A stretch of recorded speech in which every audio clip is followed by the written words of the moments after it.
થોડા દિવસ પહેલા નર્મદા જિલ્લાનો એક મામલો ભારે ચર્ચામાં હતો, જેની અંદર 75 લાખ રૂપિયાની વાત હતી।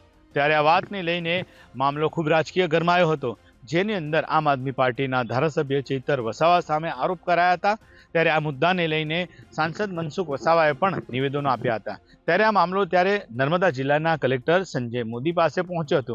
ત્યારે ધારાસભ્ય ચૈતર વસાવા કલેક્ટરને મળવા ગયા હતા અને કલેક્ટરને તેઓએ પૂછ્યું હતું કે આવી કોઈ વાત તમે કહી છે કે ધારાસભ્ય ચૈતર વસાવાએ પૈસાની માંગણી કરી છે અને આ વાત તમને કોઈ કહી છે અને તમે આ વાત મનસુખભાઈ વસાવા કે કોઈને કહી છે? પરંતુ આ વાતને લઈને કલેક્ટરે સીધી વાત કહી દીધું કે આ વાત ખોટી છે। અને ત્યારબાદ જિલ્લા કલેક્ટરને સાંસદ મનસુખભાઈ વસાવા મળવા ગયા હતા અને તેઓ મળવા ગયા હતા। ત્યારે જિલ્લા કલેક્ટરનું નિવેદન જે આવ્યું હતું એ વિરોધાભાસ વાળું હતું। એટલે કે જિલ્લા કલેક્ટરના જે નિવેદન હતા જેમાં બંને નેતાઓની વાતને આડકતરી રીતે તેઓ સાચી કહી રહ્યા હતા। ત્યારે આ મામલો હાલમાં તો ધીરે ધીરે શાંત પડી ગયો હતો, પરંતુ આ બધાની વચ્ચે કોંગ્રેસ નેતાઓ પણ વચ્ચે કૂદી પડ્યા હોય તેમ લાગી રહ્યું છે। કોંગ્રેસના અનેક નેતાઓએ આ મુદ્દાને લઈને વાત કરી છે। ત્યારે કોંગ્રેસના ગુજરાત પ્રદેશ કોંગ્રેસના નેતા છે સંદીપ માંગરોલા, તેઓ દ્વારા રજૂઆત કરવામાં આવી હતી અને તેઓએ સત્તાવાર રીતે એક લેખિત રજૂઆત સરકારમાં કરી હતી અને તેમને જે આ રજૂઆત જે કરી હતી તેને લેટર આપણી પાસે છે। ત્યારે તેઓએ જે રજૂઆત કરી હતી તો સરકારના નાયબ સચિવ વૈધાનિક અને સંસદીય બાબતોના સચિવ છે તેમને જે રજૂઆત કરી હતી, ત્યારબાદ સચિવે જે પત્ર લખ્યો છે અને પત્ર તેમને લખ્યો છે નાયબ સચિવ ગૃહ વિભાગ સચિવાલય ગાંધીનગર, અને તેમાં જે પત્ર લખ્યો છે પત્ર દ્વારા તેમને જે વાત કરી છે અને તેમાં લખ્યું છે કે માન્ય ધારાસભ્ય શ્રી ચેતરભાઈ વસાવા વિરુદ્ધ કાર્યવાહી કરવા માટેની રજૂઆત અંગેનો પત્ર તબદીલ કરવામાં બાબત। અને આ પત્રની અંદર તેમને લખ્યું છે કે ઉપરોક્ત વિષય પરત્વે આજ્ઞા અનુસાર જણાવવાનું કે શ્રી સંદીપ માંગરોલા જનરલ સેક્રેટરી ગુજરાત પ્રદેશ કોંગ્રેસ સમિતિનો 3/1/2026નો ઈમેલ આ વિભાગને મળેલ છે અને જે મુજબ માન્ય ધારાસભ્ય શ્રી ચૈતરભાઈ વસાવા સામે થયેલા ગંભીર આક્ષેપો બાબતે યોગ્ય કાર્યવાહી કરવા માટે કરેલ રજૂઆતને વિષય આપના વિભાગને સંબંધિત હોય આ વિભાગને મળેલ અસલ રજૂઆત આ સાથે આપને તબદીલ કરવામાં આવે છે, જે આપ શ્રીને વિદિત થાય।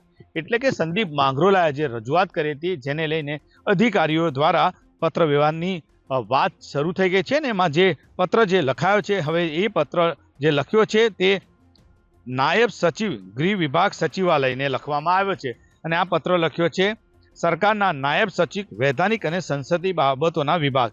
એટલે કે આ પત્રનો જ્યારે લખવામાં આવ્યો છે એટલે કે તપાસ કરવાની વાત કરવામાં આવી છે। ત્યારે જોવાનું રહેશે કે આ પત્ર લખ્યા બાદ આગળની કાર્યવાહી શું થાય છે। પરંતુ અત્યારે આ મુદ્દાને લઈને રાજકીય વાતો જે થતી હતી, એક પર આક્ષેપ પ્રતિ આક્ષેપ થતા હતા, તે અત્યારે થતા નથી, પરંતુ કોંગ્રેસના નેતાઓએ આ મુદ્દો ઉઠાવી લીધો છે અને કોંગ્રેસ આડકતરી રીતે હવે સીધી રીતે આમ આદમી પાર્ટીના નેતા ચૈતર વસાવાને ટાર્ગેટ કરી રહ્યા છે। ત્યારે આ જે ટાર્ગેટ કરવાનું મુખ્ય કારણ કહી શકીએ તો આપણે જો વાત કરીએ તો ચૈતર વસાવા અત્યારે આદિવાસી વિસ્તારમાં લોકપ્રિય નેતા બની ગયા છે।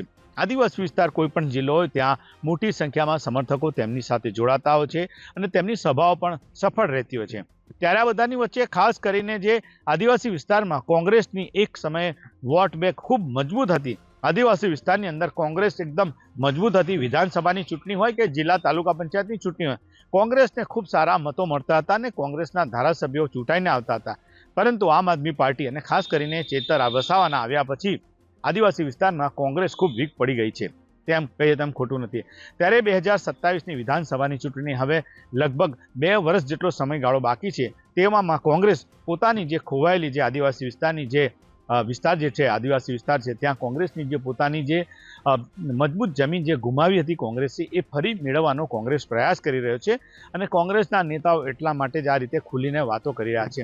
આક્ષેપ પ્રતિ આક્ષેપ જે થાય છે તેના પર તો જ્યારે જે નિર્ણય આવે તે તો ત્યારે ખબર પડશે, પરંતુ અત્યારની રાજનીતિ ખૂબ ગરમાયેલી છે અને ખાસ કરીને કોંગ્રેસ જે છે કોંગ્રેસ પાર્ટી અત્યારે આદિવાસી વિસ્તારની અંદર પોતાની જે જમીન છે જે પાછી મેળવવા માટે, એટલે કે જે આદિવાસી વિસ્તારમાં કોંગ્રેસનો જે હોલ્ડ હતો જે ધીરે ધીરે ઓછો થઈ રહ્યો છે ને આમ આદમી પાર્ટી ચૈતર વસાવાના આવ્યા પછી મજબૂતાઈથી આગળ વધી રહી છે। ત્યારે કોંગ્રેસના નેતાઓ આ રીતે આક્ષેપો કરે છે પત્ર લખીને, પરંતુ આ બધાની વચ્ચે ધારાસભ્ય ચૈતર વસાવા જે છે અત્યારે દરેક જગ્યાએ જ કાર્યક્રમો કરે છે, ત્યાં તેઓના સફળ રહે છે અને એ જોવાનું રહેશે કે ધારાસભ્ય ચૈતર વસાવા જે છે તેમની જે રેલીમાં લોકો જે આવતા હોય છે એ મતોમાં તબદીલ થાય છે કે નહીં એ સ્થાનિક સ્વરાજની ચૂંટણીમાં જ ખબર પડશે.